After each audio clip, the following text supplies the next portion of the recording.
Maitai Furubasi India gi National Security Lan Mayuk Nahanduna Amadi Semitlon Sothan Begi Kupyom na Namsinduna Thambire Haina Human Rights and Environmentalist Jodha Heikrujam na UN Permanent Forum on Indigenous Issues kimi from the Pukhat Kray ngarang New York ta leiba United Nations ki headquarter da pangthokpa UN Permanent Forum on Indigenous Issues UNPFII gi mi from the Hauzik Manipur thokliba irang asida yelhomi sing gi hak khongaw nariba sing puthoktuna wafam kaya phongdokhe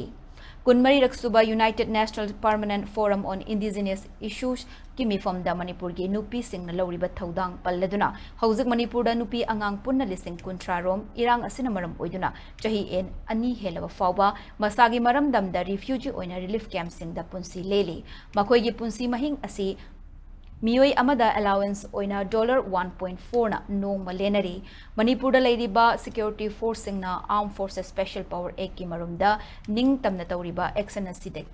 asiga handak Jammu Kashmir gi Pahalgam da thokliba terror attack ki paukhum da tawriba action asiga yamna khenare Manipur da su kuki militant sing na terror attack chathaduna nupi angang tamthina hat khrabasu Central Force sing na usinadana leiri haike Makhatana Jodha Heikrujam na UNPFII ki special reporter gi pukning sing sinjuna India lengak ta mityang thamlaga Manipur da non-state actor sing na chathariba sida marik chumba thabak lokhat piduna sengba Reconciliation Commission ama semlaga war crime gi matang da wangang biu loina na Manipur da leiriba Armed Forces Special Power Act asi lokthok piduna shu group sing leihan biganu loina na Manipur da NRC chana handuna yelho furup ki miyoi sing mahausa gi punsida hanjil hanbada matyang pang biu haina UN gi pungning sing sinke